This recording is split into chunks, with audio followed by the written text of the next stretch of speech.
Selamat datang di Cerita Kito.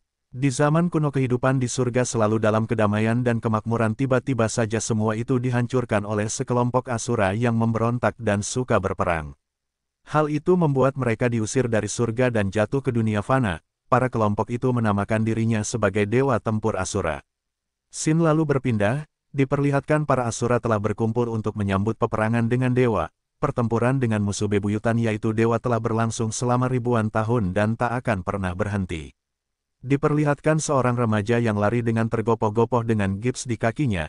Kaki yang cacat membuat dia berjalan dengan pincang, tapi dia berusaha berlari secepat mungkin menuju kerumunan, dan ternyata itu adalah Yuyu. Dia pun berusaha merangsek masuk menerobos orang-orang yang sedang berkumpul dan menonton sesuatu. Hingga akhirnya dengan sekuat tenaga dia pun berhasil masuk ke depan dan bertemu dengan sahabatnya yang bernama Xiu. Orang-orang di sana sedang asik menonton duel antara Tetua Wang yang merupakan pimpinan dari suku kayu, yang saat ini menantang kepala suku besi yang merupakan suku dari Luho dan merupakan ayah Xiu. Pertarungan itu berlangsung dengan sengit tapi tampaknya ayah Xiu unggul dan terus menekan dengan jurus-jurus andalannya. Yuyu pun tampak antusias dan sesekali dia menirukan gerakan tinju ayah Xiu. Xiu pun dengan santai mengatakan kalau Tetua Wang telah melakukan kesalahan karena telah menantang ayahnya. Dan kini Tetua Wang pun mulai marah, dia pun segera mengambil pedangnya dan menyerang secara membabi buta, tapi ayah Xiu dapat menghindarinya, hingga akhirnya Tetua Wang pun menyabetkan pedangnya dengan kuat ke arah ayah Xiu, namun dengan cepat ayah Xiu menahannya dengan kedua telapak tangannya. Tetua Wang pun dengan sekuat tenaga terus menekan membuat pedangnya menggores jidat dari ayah Xiu. Ayah Xiu pun mulai marah. Tubuhnya mulai terbakar dengan api dan dengan cepat ia segera menghajar musuhnya. Tak mau berlama-lama lagi dan berniat akan segera menyelesaikan pertarungan tersebut. Ia pun kini mengerahkan jurus pamungkasnya yaitu pukulan telapak api. Terkena pukulan itu Tetua Wang pun kini menjadi lemas dan tak berdaya. Ayah Xiu mengangkat tubuh Tetua Wang dan dengan apinya ayah Xiu benar-benar membakar tubuh Tetua Wang hingga koit di tempat. Para rakyat suku besi sangat senang dan bersorak atas kemenangan pimpinannya. Sedangkan rakyat suku tebang kayu pun mau tak mau harus menerima kekalahan. Setelah kemenangannya ayah Xiu mengatakan bahwa pertandingan ini telah dilakukan dengan adil di depan rakyat mereka masing-masing, dan mulai sekarang suku kayu akan bergabung dengan suku besi di bawah pimpinan ayah Xiu. Suku besi pun kini merasa sangat senang, mereka pun kini berbondong-bondong mengangkat Xiu yang juga merupakan putra dari raja mereka. Orang-orang yang berebut mengangkat Guretak sengaja menyenggol Yuyu, sehingga Luho terjatuh tak berdaya dan ia hanya bisa melihat sahabatnya diagung-agungkan di atas arena. Sebenarnya Xiu merasa kasihan melihat Yuyu yang saat ini dengan tubuh lemas berjalan pulang. Sesampainya di rumah terlihat kakak Yuyu sedang menjemur pakaian. Kakak Yuyu pun terkejut dengan kedatangan Yuyu yang lemas dengan gips kakinya yang telah terlepas. Kakak Yuyu segera menghampiri, ia pun segera bertanya siapa yang telah menindas Yuyu hari ini. Yuyu pun bercerita kalau tak ada yang menindasnya dan ia jatuh sendiri. Yuyu pun dengan penuh semangat lalu menceritakan pertempuran kepala sukunya dengan kepala suku tebang kayu. Yuyu mengatakan sangat ingin sekali nantinya ia bisa mempelajari jurus kepala sukunya yaitu tapak api merah. Setelah memperbaiki gips Luho, kakak Luho pun bercerita kalau tahun ini Raja Bandi Asura telah mengalahkan 3 suku dan ia telah menyatukan ratusan suku Asura dan suku besi akan memilih pasukannya untuk bergabung ke ibu kota. Yuyu pun jadi keheranan kenapa kepala suku yang sangat kuat mau untuk bergabung dengan Raja Bandi Asura. Kakak Yuyu lalu menjelaskan kalau kekuatan kepala suku tak ada apa-apanya jika dibandingkan dengan kekuatan Raja Asura. Kemudian membayangkan betapa kuatnya Raja Bandi Asura, salah satu dari 3 Raja Asura. Kakak Yuyu memberi semangat agar Yuyu bekerja keras supaya nantinya dapat ke ibu kota dan dapat bergabung dengan pasukan Raja Asura. Tiba-tiba saja datang 2 orang pemuda berandalan yang selalu mengejek Yuyu, jika Luho adalah seorang yang lemah dan tak punya ayah dan ibu. Melihat hal itu kakak Yuyu pun segera mengusir mereka. Akibat perkataan kedua orang itu Yuyu menjadi down dan merasa putus asa dengan kondisinya yang bahkan berjalan saja pun ia tak bisa, di mana Asura tak akan mentolerir Asura yang lemah sepertinya Yuyu. Yuyu merasa mempunyai nasib yang berbeda dengan Siyu. Mendengar hal itu kakak Yuyu pun jadi marah dan memukul Yuyu. Dengan keras dia mengatakan bahwa tak peduli bagaimana buruknya kondisi dan kesulitan hari ini tapi seorang Asura sejati harus selalu berjuang keras sampai akhir. Yuyu yang merasa kesal pun kini balik membentak kakaknya. Menurutnya kakaknya tak pernah mengerti kondisinya di mana ia bahkan tak bisa berjalan dan semua orang menganggapnya seorang sampah Asura. Yuyu yang kesal pun pergi. Di saat berjalan Yuyu pun mulai menyesal dengan apa yang telah ia lakukan kepada kakaknya. Padahal kakaknya itulah yang selama ini mau menerima Yuyu sebagai adik dan selalu merawatnya. Penyesalan itu membuat Yuyu pun kini bertekad untuk menjadi kuat dan berjuang sampai akhir seperti yang dikatakan kakaknya. Tiba-tiba saja Yuyu terjatuh akibat jebakan dari 3 remaja berandalan yang selalu membulinya.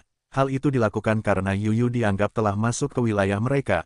Orang yang paling kekar pun dengan kejamnya memukuli Yuyu, dan mengolok-ngolok Luho kalau kakak Yuyu adalah bodoh karena telah menerima Yuyu sebagai adik. Mendengar kakaknya dihina seperti itu tiba-tiba saja mata Yuyu pun merah, amarahnya pun seketika bangkit dan tak disangka Yuyu yang lemah tiba-tiba mampu memukul bocah kekar itu. Remaja-remaja berandalan itu jelas jadi sangat marah dan mengeroyok Yuyu, tapi tubuh Yuyu pun kini menjadi lemah seperti sedia kala. Yuyu pun kini dihajar habis-habisan oleh mereka. Tiba-tiba Siyu datang dan menghentikan mereka. Ia mengatakan kepada berandalan itu bahwa Asura sejati hanya akan menantang Asura yang lebih kuat, bukannya menghajar orang cacat. Yuyu tambah sedih mendengar perkataan Gere, tapi ia pun tak bisa berbuat apa-apa. Ketiga berandalan itu pun jadi kesal dan mereka berjanji akan membalas dendam. Sementara Yuyu pun mengaku kesal dengan ucapan Siyu yang mengatakan kalau ia cacat. Yuyu menganggap tulang di kakinya hanya rapuh dan lemah. Siyu pun segera meminta maaf dan segera menolong Yuyu untuk berdiri. Kini mereka duduk berdua sambil ngobrol. Di situ Luho bercerita kalau para berandalan itu selalu menertawakannya. Jika Yuyu tak melawannya berarti dia mengakui kalau dia adalah sampah Asura. Siyu pun menyarankan agar lain kali Yuyu menyerah saja agar ia tak dihajar oleh mereka. Mendengar hal itu Yuyu pun menjadi marah. Karena menurut kakaknya seorang Asura tak boleh menyerah dan harus berjuang sampai akhir. Kemudian Siyu memberikan penjelasan lagi kalau pertarungan bukanlah satu-satunya penilaian. Menurut Gore para Asura terlalu membanggakan pertarungan. Padahal ada kalanya kita harus memilih untuk menghindari pertarungan yang tidak perlu. Tapi tiba-tiba saja Yuyu merasakan sesuatu. Yuyu merasakan ada seorang pembunuh yang datang ke suku mereka. Yuyu pun menjadi sangat panik. Siyu pun hanya keheranan melihat Yuyu, karena ia tak merasakan apa-apa dan tanpa pikir panjang Yuyu segera bergegas berlari pulang. Dan benar saja waktu sudah petang Yuyu dan Siyu pun telah sampai ke rumah dan mereka mendapati kampungnya saat ini telah porak-poranda dan terbakar. Yuyu yang panik pun sambil berlari bertanya apakah ini adalah ulah para dewa. Dia segera bergegas mencari kakaknya dan benar saja kakaknya tertimbun oleh runtuhan. Yuyu pun segera memeriksa kondisi kakaknya itu. Kakak Yuyu yang pingsan kini mulai sadar, dia langsung panik dan menyuruh Yuyu dan Gore untuk segera pergi dari sini. Kakak Yuyu dengan cepat mengambil pedang dan mengatakan kalau seorang Asura telah datang dan membunuh semua suku Asura besi dengan brutal tanpa alasan. Dan saat mereka belum selesai ngobrol tiba-tiba saja ledakan itu datang dari pertarungan kepala suku melawan Asura asing, yang telah kita semua ketahui dia adalah Asura terkuat dengan panggilan Lioji. Di situ kepala suku yang telah babak belur pun mulai mengerahkan seluruh kekuatan terkuatnya akan tetapi dengan cepat Tabu pun mematahkan tangan kepala suku dan segera membunuhnya.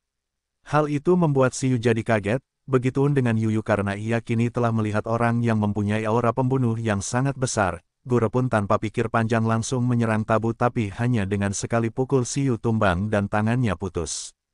Luigi mulai mendekati Yuyu, tapi dengan cepat kakaknya segera melindungi Yuyu. Tapi hanya dengan sekali pukul saja kakak Yuyu pun kini terbunuh. Melihat kematian kakaknya Yuyu menjadi sangat marah jantungnya berdegup kencang dan terbakar. Yuyu memancarkan api tempur merah yang kuat. Scene lalu beralih di suatu tempat asing di mana Lioji telah menyeret Yuyu yang pingsan. Yuyu yang mulai sadar pun jelas jadi kaget. Lioji segera melemparkan Yuyu dengan keras dan Liji di situ begitu kesal dengan Yuyu yang katanya tidak berguna sama sekali. Yuyu yang berusaha untuk lari pun segera ditangkap Lioji dan dengan kejamnya Lioji pun menggeprek Yuyu hingga teler. Scene pun berlanjut saat ini Yuyu tidur di suatu tempat di situ ia bermimpi buruk dengan melihat kejadian-kejadian mengerikan.